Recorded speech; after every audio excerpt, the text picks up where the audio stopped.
Hello friends, मैं श्रुति रस्तोगी अर्श institute में आपका हार्दिक स्वागत करती हूँ। जैसे कि हम लोग पढ़ रहे हैं संस्कृत सीटेट के लिए और दिसंबर में आपका एग्ज़ाम है। तो बच्चों, कल हमने सीटेट का जो है सिलेबस में संस्कृत का पहला अध्याय आपका पढ़ाया था, जो कि कुछ रह गया था अधूरा। तो वह आज की दूसरी वीडियो में पूरा कंप्लीट हो जाएगा। तो पहले जो कल हमने पढ़ा था, कल हमने क्या क्या पढ़ा था? सबसे पहले हमने महेश्वर सूत्र पढ़े थे। महेश्वर सूत्र के बाद हम लोगों ने पढ़ा था स्वरों का परिचय पढ़ा था कि महेश्वर सूत्र में कित स्वर विद्यमान हैं। उसके अलावा हमने सवर्वर्ण पढ़े थे, अनुनासिक स्वर पढ़े थे, अनुनासिक स्वर भी पढ़े थे। फिर स्वर्गों का वर्गीकरण देखा था हम लोगों ने कल की वीडियो में। अगर नहीं देखा हो आपने हमारा कल का वीडियो तो आप जो है चैनल पर विजिट करके देख सकते हैं। और स्वर के बारे में विस्तृत जानकारी हमने उसमें दी हुई थी। फिर उसमें मूल स्वर, गुण स्वर, लघु स्वर, ह्रस्व स्वर, वृद्धि स्वर, गुण दीर्घ स्वर और प्लुत स्वर की भी जानकारी विस्तार से हमने उसमें दी थी। तो बच्चों, मेरा कहना सिर्फ इतना है कि आप डेली क्लास ज्वाइन करें, जिससे आपकी क्लास छूटे ना। क्योंकि ऐसा होता है, अगर आप एक वीडियो छोड़ देते हैं, जैसे आपने फर्स्ट इस स्वरों का जो वर्गीकरण नहीं देखा आपने, तो आप व्यंजन का आज हमारा चलेगा, व्यंजन वर्ण चलेगा, तो आपको एक वीडियो में मिसिंग हो जाएगा। और मिसिंग हो जाएगा तो उससे क्या होगा कि आपको ठीक से जानकारी प्राप्त नहीं हो पाएगी। तो हम बेसिक से लेके चल रहे हैं और हमारी आपसे जो है यही कामना है कि आप जो है शुरू से लेके चलें और पहली वीडियो से ही देखना चालू करें, है ना। और आज का जो वीडियो है हमारा व्यंजन से शुरू होगा। देखिए, यहाँ पर हमने ख़त्म किया था अपना प्लुत स्वर पर, ठीक है। प्लुत स्वर यहाँ पर सभी स्वरों पर हमने ख़त्म कर दिया था। और उसके बाद आ जाता है हमारा आज व्यंजन वर्ण, ठीक है। तो सीटेट के एग्जाम में क्या पढ़ना है, कैसे पढ़ना है, इसके लिए आप लोगों को घबराने की जरूरत नहीं है। मैं शुरू से लेकर चल रही हूँ और शुरू से ही आप लोगों को बताऊंगी। और आप जब डेली क्लास लेंगे तो आपको किसी प्रकार की असुविधा संस्कृत सब्जेक्ट में तो बिल्कुल भी नहीं होने वाली, क्योंकि मेरा बेस्ट अच्छा सब्जेक्ट मेरा संस्कृत है और मुझे बहुत ही ज़्यादा प्रिय है। तो मैं कोशिश करूँगी कि आप लोगों को अच्छे से अच्छा संस्कृत में जो है बता सकूं। तो बने रहिए मेरे साथ। आज का वीडियो जो है हमारा व्यंजन वर्ण का है। और कोई भी आपको असुविधा होती है तो आप कमेंट सेक्शन में मुझे कमेंट कर सकते हैं, मैं आपका रिप्लाई ज़रूर दूंगी। और आशा करती हूँ कि आप अच्छे से समझें इस चीज़ को। चलिए स्टार्ट करते हैं व्यंजन वर्ण। आज व्यंजन वर्ण, जो वर्ण स्वतः उच्चारित नहीं होते, अर्थात जिनके उच्चारण में किसी दूसरे वर्ण की सहायता लेनी पड़ती है, उन्हें व्यंजन वर्ण कहते हैं। देखिए, जो वर्ण, एक तो ऐसा होता है ना, जैसे कि व्यंजन जो होते हैं वो खाली वर्ण नहीं होते हैं, उसमें एक जो वर्ण होता है साथ में चलता है।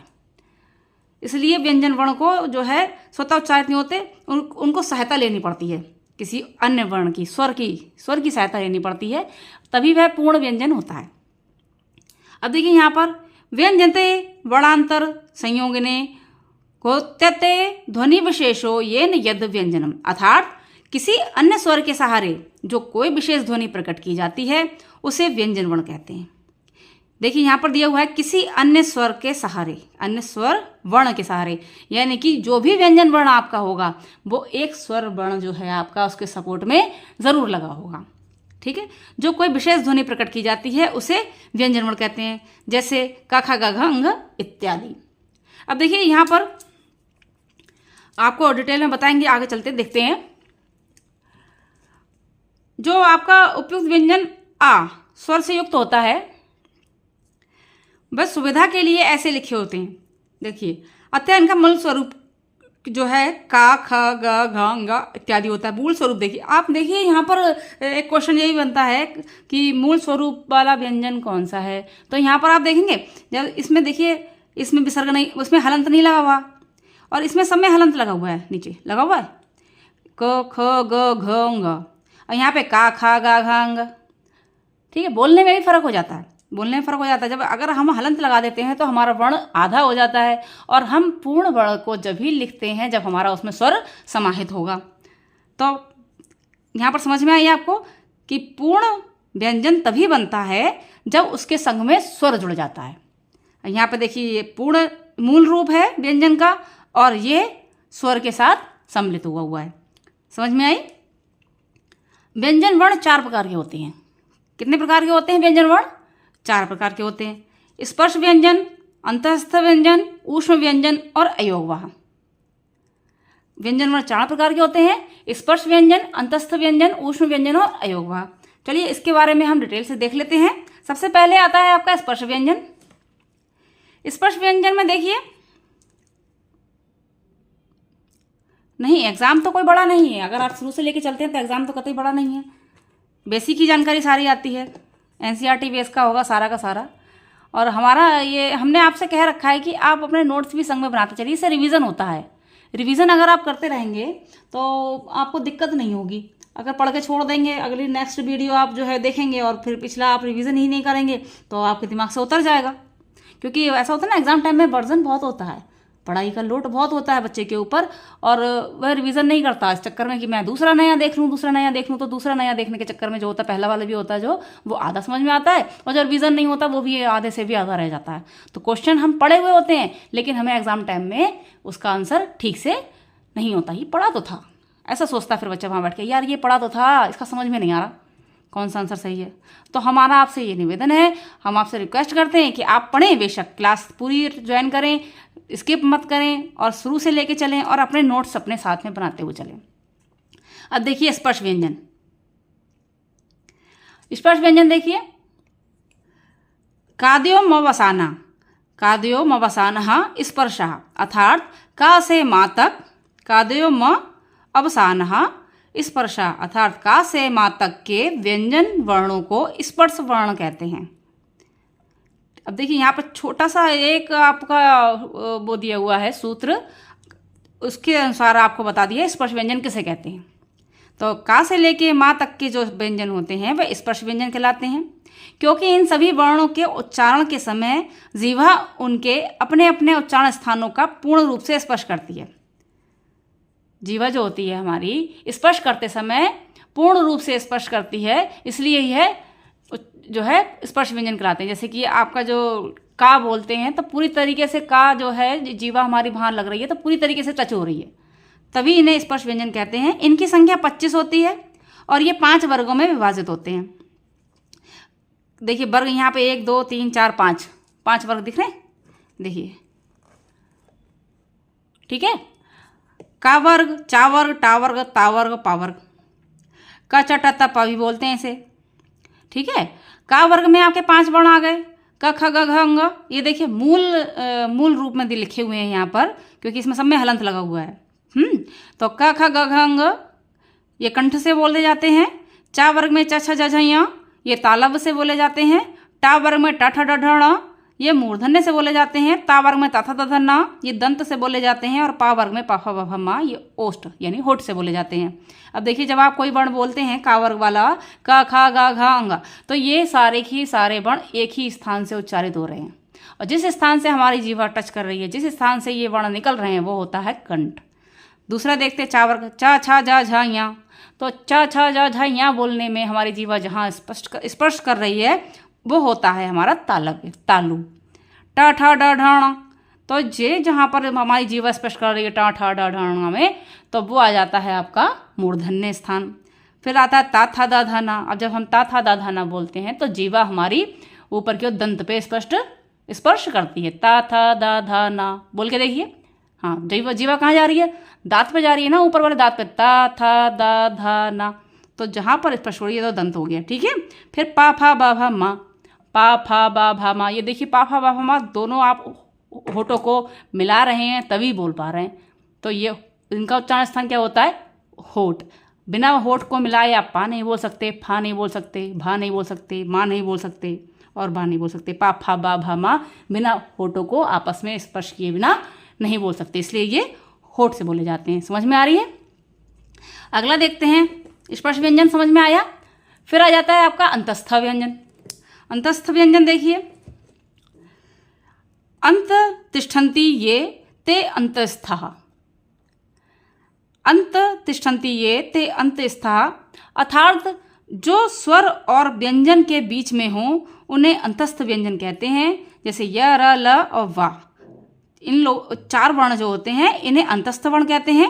य र ल और बा ये अंतस्थ व्यंजन कहते हैं, क्योंकि ये वर्ण उच्चारण के समय मुख की वायु के स्थान मुख में ही ठहरे हुए से होते हैं, जैसे मुख के अंदर ठहरे हुए से लगते हैं, य र ल व, यानी कि मुंह में ही आवाज़ इसकी रहती है, लेकिन आवाज़ निकल जाती है कि जो हवा होती है हमारी वो मुंह में ही अपने स्थान पे रहती है, मुख के अंदर ही ठहरे हुए रहते हैं। ठीक है, तो ये अंतस्थ व्यंजन कहलाते हैं। आगे देखते हैं, स्पर्श और ऊष्म वर्णों के मध्य अंत में स्थित होने के कारण भी इन वर्णों को अंतस्थ कहते हैं। अब देखिए, स्पर्श व्यंजन और ऊष्म वर्णों के मध्य से ये बोले जाते हैं, इसलिए भी इनको जो है अंतस्थ कहते हैं। इसका एक कारण यह भी है कि संप्रसारण होने पर य व र और ला ये 4 वर्ण क्रमशः ई उ ऋ और लृ होकर स्वर हो जाते हैं।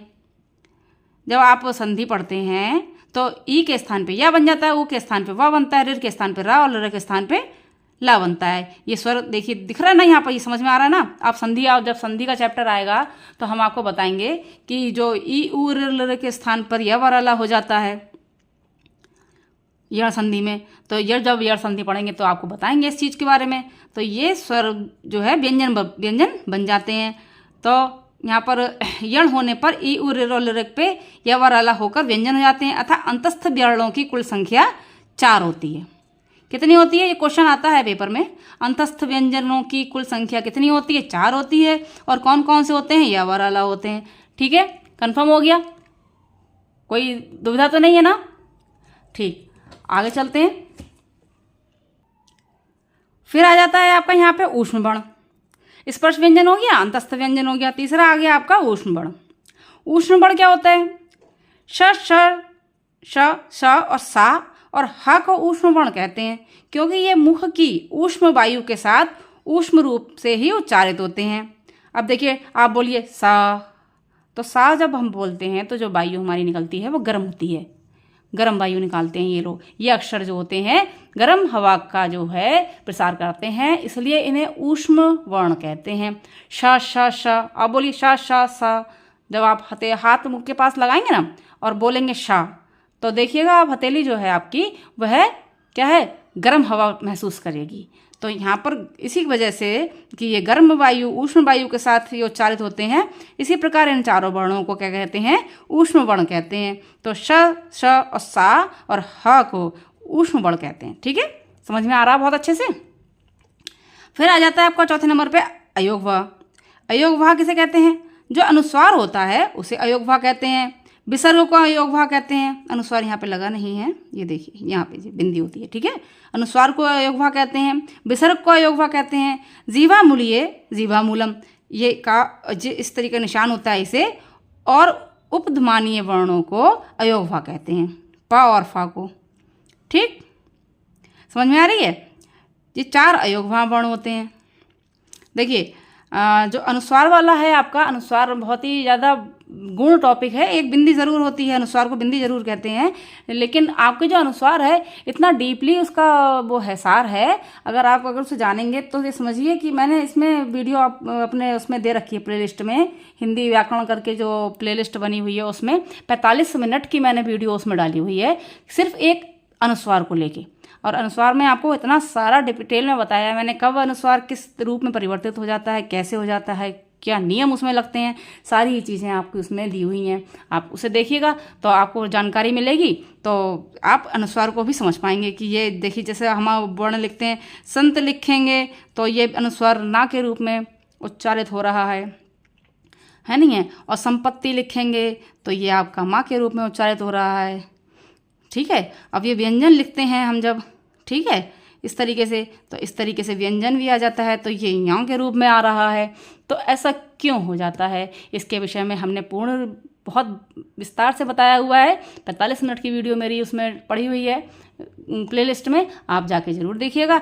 और उससे आपको अनुस्वार से कभी भी जो है आपको अनुस्वार के विषय में आप कभी भ्रमित नहीं होंगे, किसी प्रकार से भ्रमित नहीं होंगे। और आप अगर आप शिक्षक बन रहे हैं, शिक्षक के आप पेपर दे रहे हैं और आपसे कोई पूछ लेता है कि यह बिंदी माँ के रूप में क्यों हो गई है, ये बिंदी यहाँ पर ना के रूप में क्यों हो गई है, ये बिंदी यहाँ के रूप में क्यों हो गई है, णा के रूप में क्यों हो गई है, तो आपको इसी छोटी छोटी जानकारियाँ भी व्याकरण से संबंधित होनी चाहिए, है ना।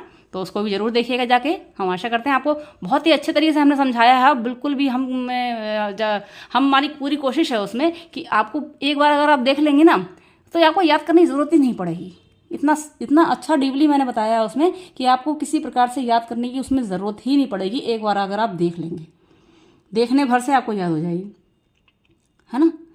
तो देखिए, हाँ, जो बच्चे नए आए हैं एक उनसे गुजारिश है, जो है आप लोगों से एक रिक्वेस्ट है मेरी, जो बच्चे नए आए हैं वो चैनल को सब्सक्राइब ज़रूर कर लीजिए, क्योंकि आप अगर सब्सक्राइब कर लेंगे ना तो हम जब नई वीडियो डालेंगे तो आपको उसमें जो है नोटिफिकेशन मिल जाएगा, और नोटिफिकेशन मिलने के बाद ही आप जो है अगली क्लास हमें आराम से देख पाएंगे। तो क्लास को कंटिन्यू ज्वाइन करने के लिए सब्सक्राइब कीजिए, पसंद आ रहा है तो लाइक भी कीजिए, कमेंट्स कीजिए और अपने दोस्तों में शेयर कीजिए, ठीक है। चलिए आगे बढ़ते हैं। अयोग भाग देख लिया हम लोगों ने। अयोग भाग के बाद आगे देखते हैं 4 अयोग भाग कहे जाते हैं क्योंकि प्रत्याहार सूत्रों में इन वर्णों का योग नहीं है, किंतु ये दूसरे वर्णों से मिलकर अपना अस्तित्व प्रकट करते हैं, इसलिए ये अलग है, ठीक है, योग नहीं है। आगे देखते हैं, अगला है आपका संयुक्त व्यंजन। संयुक्त व्यंजन आपके वर्णमाला में कौन कौन से होते हैं? छ, त्र, ज्या, ठीक है, सत, छ, त्र, ज्या, और एक आपका वर्ण आ जाता है श्रा, ये वाला, ये आ जाता है श्रा, ये भी आपका संयुक्त व्यंजन है। का और शा मिलके आपका कक्षा वाला छा बनता है, त और रा मिलके त्रा बनता है, जा और या मिलके ज्या बनता है। इसे ज्ञा नहीं बोलते हैं, इसे बोलते हैं ज्या, क्योंकि ये जा और या मिलके बना हुआ है, ठीक है। पढ़ते हैं हम लोग, पढ़ रहे हैं, ज्ञा ही बोल देते, नॉर्मल ज्ञा ही बोल रहे हैं, ज्ञा ही पढ़ा रहे हैं, तो ये चीज़ गलत है। आपको अगर शुद्ध रूप देखना है, शुद्ध रूप जानना है, तो आप जब इसको देखेंगे, जैसे ता और रा है, त्रा है, तो जा और या मिलके ज्या बनेगा, ना कि ज्ञा बनेगा, ठीक है। तो आ जाता है अगला जी श्रा, तो ये आता है आपका शा और रा मिलके, ठीक है, श्रा, ठीक। तो यहाँ आपके संयुक्त व्यंजन हो गए 4। आगे बढ़ते हैं, आगे है हमारा वर्ण संयोजन एवं वियोजन। वर्ण संयोजन एवं वियोजन, स्वरों के 2 रूप होते हैं, मूल रूप एवं मात्रा रूप। जब व्यंजन वर्ण से स्वर्ण वर्ण मिलते हैं तब उनके मात्रा रूप लिखे जाते हैं, यानी कि जब व्यंजनों के साथ स्वर मिलाए जाते हैं तो स्वर का जो है मूल रूप नहीं लिखा जाता है, उनकी मात्रा लिखी जाती है, ठीक है। तो यहाँ पर देखिए आप, जिस प्रकार से लिखा हुआ है, ग्राफ बना हुआ है, ये व्यंजन है, ये मूल रूप है, ये स्वर है, ठीक है, ये स्वर युक्त है, और स्वर का चिन्ह यहाँ पर जो है वो दिया हुआ है, मात्रा दी हुई है, मात्रा का रूप। कक के संग में अ लगा हुआ है, तो देखिए पहले स्वर की तो अ की कोई मात्रा नहीं होती है, लेकिन जो है यहाँ पर मूल रूप जो दिया हुआ है, हलंत लगा हुआ है, यहाँ पे हलंत नहीं लगा हुआ है, तो मतलब इसमें अ जो है जुड़ा हुआ है, ठीक है, मिला हुआ है। फिर देखिए यहाँ पे कक के संग में आ लगा हुआ है, तो यहाँ पर का हो गया। फिर कक के संग में ई लगी हुई है, तो यहाँ पर मात्रा देखिए की हो गई। कक के संग में बड़ी ई लगी हुई है, तो की हो गया। कक के संग में ऊ कु, ऊ के लिए कु, इसी तरीके से क्र, के, कै, को और कौ, ठीक है। मात्रा संग में लगेगी, तो ये आपका जो है मात्रा, अगर व्यंजन के साथ में स्वर समास जो आपका मिलता है तो स्वर का मूल रूप नहीं लिखा जाता है, ठीक है। आगे बढ़ते हैं, चलिए आगे देखते हैं। अ एवं लर की मात्रा रूप नहीं होता है, अ और लर का मात्रा रूप नहीं होता है। अ ज्यों का त्यों व्यंजन वर्णों में तिरोहित हो जाता है, जबकि लर स्वतंत्र रूप से प्रयुक्त होता है, ठीक है। लर किसी मात्रा में नहीं चलता, लर अपने आप ही संग में चलता है।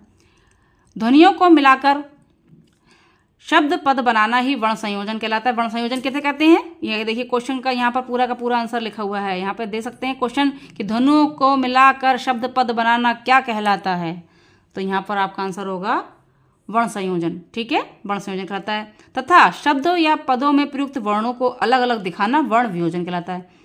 देखिए समझ में आ रहा है, यहाँ पे 2 क्वेश्चन है, देखो यहाँ पर पूरा का पूरा वर्ण संयोजन एवं वियोजन है, तो ध्वनियों को मिलाकर शब्द पद बनाना वर्ण संयोजन कहलाता है, और शब्द पद को अलग अलग करना वर्णों को शब्द पद में से वर्ण वियोजन कहलाता है, ठीक। आगे देखिए, शब्द संयोजन, वर्ण संयोजन और वर्ण वियोजन भी यहाँ पर दिखाया हुआ है। देखिए जैसे वर्ण वियोजन, देखिए अ ह आ, देखिए यहाँ पे ये लगा हुआ है, तो लिखा हुआ है यहाँ संयोजन, यहाँ पे तो वर्ण वियोजन हो गया, अलग अलग हो गया, यहाँ पे वर्ण संयोजन हो गया। आहा, ये क्वेश्चन में जाता है कि वर्ण संयोजन कीजिए, तानी शब्द का वर्ण वियोजन कीजिए, या पश्यामी शब्द का वर्ण वियोजन कीजिए, ठीक है। तो या फिर यहाँ आ जाएगा पश्यामी शब्द का वर्ण संयोजन कीजिए, या पश्यामी शब्द का वर्ण वियोजन होने के पश्चात उसका मूल रूप क्या होगा। तो यहाँ पर आपका ये आ जाएगा पा के संग में आ जुड़ा हुआ है, पा पूरा हुआ, फिर शाह है आधा, यहाँ पे देखिए या के संग में आ लगा हुआ है, तो माँ के संग में ई लगा हुआ है, पश्यामी। इस तरीके से यहाँ पर पश्यामी का वर्ण वियोजन क्या होगा, 1 2 3 4 5 6 7 शब्दों को मिलके ये 4 अक्षर हमारे कंप्लीटली पश्यामी शब्द बना रहे हैं। आगे बढ़ते हैं, आगे देखते हैं अपना। वर्ण वियोजन को ही वर्ण विन्यास भी कहा जाता है। वर्ण वियोजन को वर्ण विन्यास भी कहा जाता है। और वर्ण संयोजन या वियोजन के लिए निम्नलिखित बातों पर ध्यान देना चाहिए। अब यहाँ पे बात देखिए कि किन किन चीज़ों पे हमें ध्यान देना चाहिए वर्ण संयोजन या वर्ण वियोजन के लिए। सबसे पहला देखिए, संयुक्त एकल होने वाले वर्ण के बाद स्वर नहीं रहता। एकल होने वाले वर्ण के बाद स्वर नहीं रहता। देखिए क श अ छ कक्षा।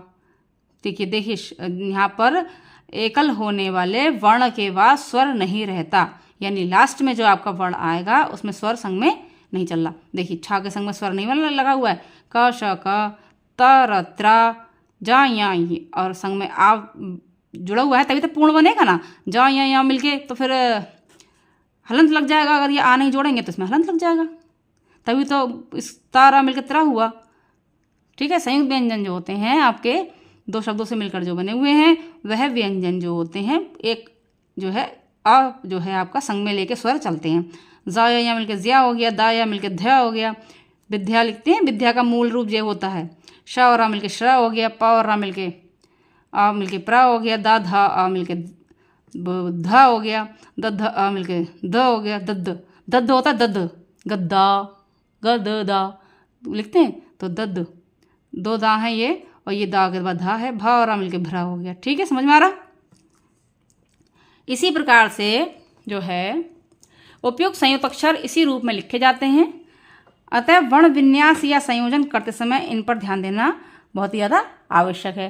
तो यहाँ पर जो है हमारा जो कंप्लीट होता है आपका पहला चैप्टर, जिसका जो है नाम है व्याकरण वर्ण परिचय संज्ञा प्रकरण। अब यहाँ पर हम देख लेते हैं थोड़े से इससे जुड़े हुए क्वेश्चन। देखिए जो क्वेश्चन थोड़े से देख लेते हैं। सबसे पहली चीज़ ये है बच्चों कि जो है हमारी जो क्लास है वो प्रत्येक चैप्टर के बाद हम थोड़े बहुत आपको क्वेश्चन कराएंगे, लेकिन लास्ट में आके जो प्रश्नोत्तरी आपकी होगी वो समाहित होगी। और चूँकि आप लोगों ने पूरा पाठ ये लेसन कंप्लीट कर लिया है, तो इसके आधार पर आप लोगों को अपना IQ चेक कर लेना चाहिए कि हमने कितना याद किया है। तो चलिए थोड़े से क्वेश्चन देख लेते हैं। लमसम 25 क्वेश्चन हैं और इसको संग में देखते हैं। पहला है आपका स्पर्श संज्ञक वर्णों की संख्या कितनी है। स्पर्श संज्ञक वर्णों की संख्या कितनी है। देखिए स्पर्श व्यंजन आपको बताए थे हमने कितने हैं, तो किसी भी प्रकार की आप लोगों को दिक्कत नहीं होनी चाहिए इस क्वेश्चन को देते समय, क्योंकि स्पर्श व्यंजन हमारे 5 वर्गों में विभाजित है। प्रत्येक वर्ग में 5-5 अक्षर हैं, तो कुल मिला के 5 पंजे 25। तो यहाँ पर आंसर हमारा सही हो जाता है डी 25। ठीक है।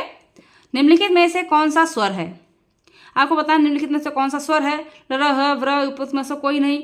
तो देखिए यहाँ पर एक स्वर ऐसा है, हाँ तो स्वर है ही नहीं, हाँ तो व्यंजन है, व्र भी व्यंजन है, लेकिन जो है यहाँ पर लरा जो होता है आपका, ये आपका स्वर बनेगा, स्वर कहलाता है। ठीक है। अगला देखिए, वा वर्ण का उच्चारण स्थान कौन सा है। वा वर्ण का उच्चारण स्थान कौन सा है। अभी उच्चारण स्थान हम लोगों ने देखे थे, तो यहाँ पर हमारा वा वर्ण का उच्चारण स्थान कौन सा आ रहा था। देखिए ओष्ठ है, दंतोष्ठ है, तालु है या दंत है। तो यहाँ पर हम जब वा बोलते हैं, देखिए एक होता है बा, एक जिसका जो है इस तरीके से लिखा जाता है, और एक होता है वा।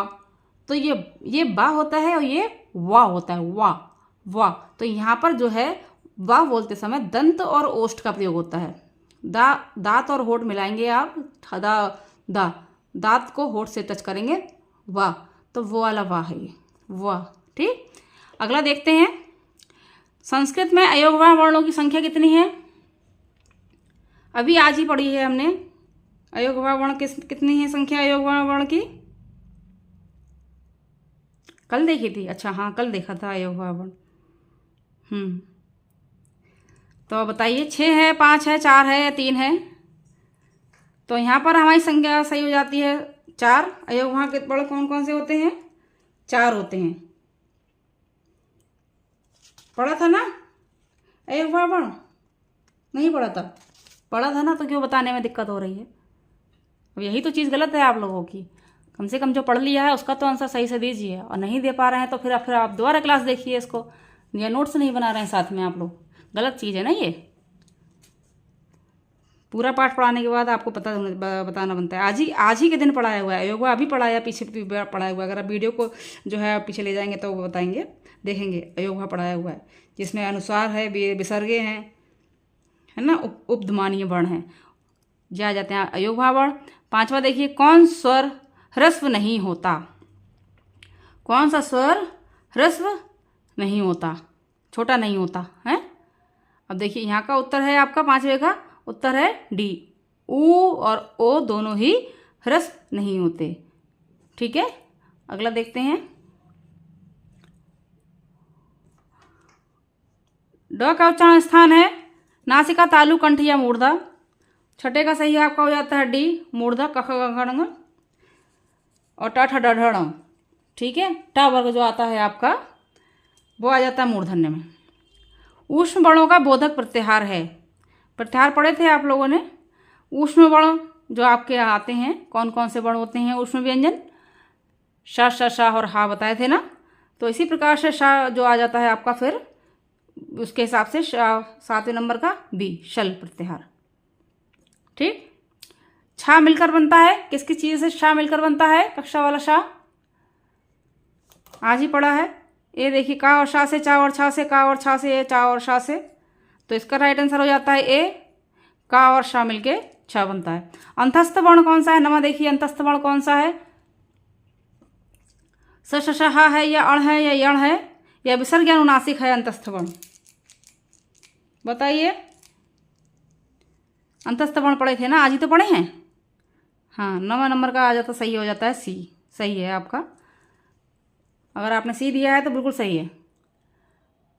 अगला देखते हैं, अट्ट प्रत्याहार के वर्ण हैं। अट्ट प्रत्याहार के वर्ण कौन कौन से हैं? स्वर या तथा है वर, या आ ई उ ट, या ए ओ तथा है ट होगा, या विसर्ग तथा अनुनासिक होगा।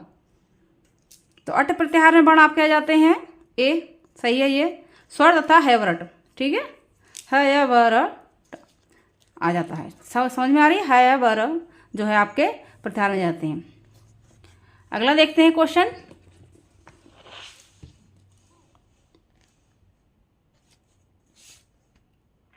यह हो गया आपका 11वें नंबर का। निम्नलिखित में से कौन संयुक्त व्यंजन है? आपको बताना है संयुक्त व्यंजन कौन सा है। खा है, गया है, खा है, ज्या है, छा है, या भा है? 11 नंबर का। अब देखिए यहाँ पर ये विवाद वाला क्वेश्चन आ गया।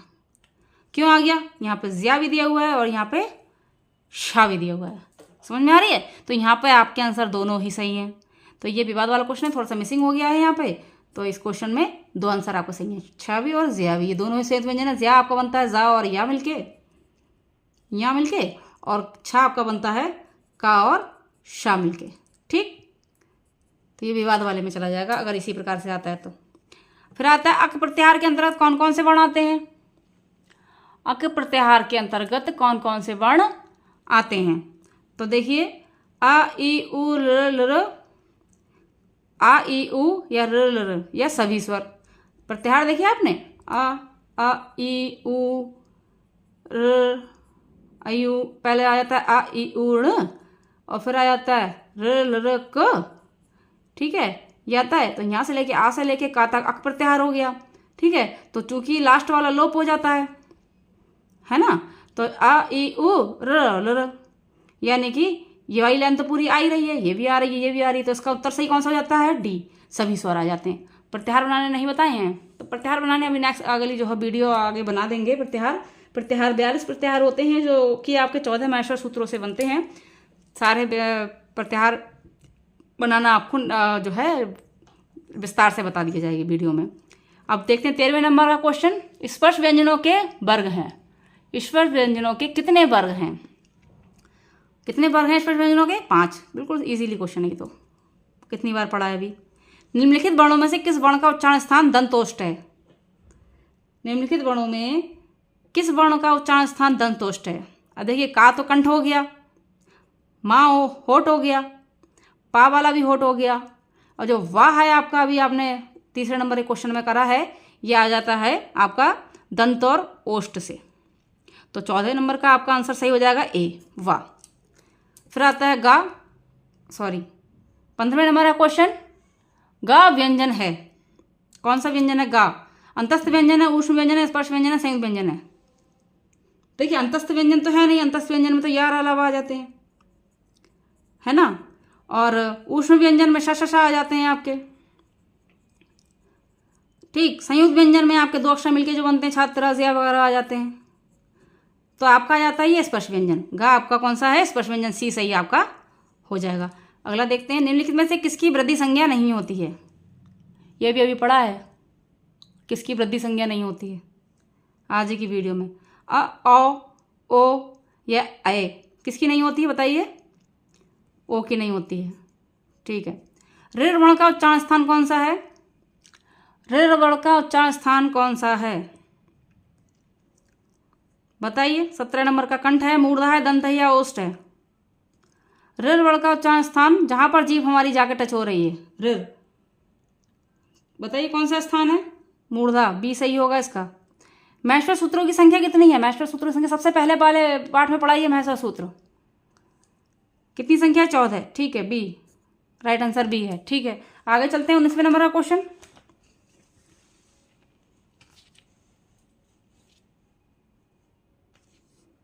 का वर्ण का उच्चारण स्थान है, का वर्ण का उच्चारण स्थान कौन सा है? कंठ हो गया, सी सही है। महर्षि पाणिनि ने संस्कृत की वर्णमाला को विभाजित किया है, कितने खंडों में विभाजित किया है?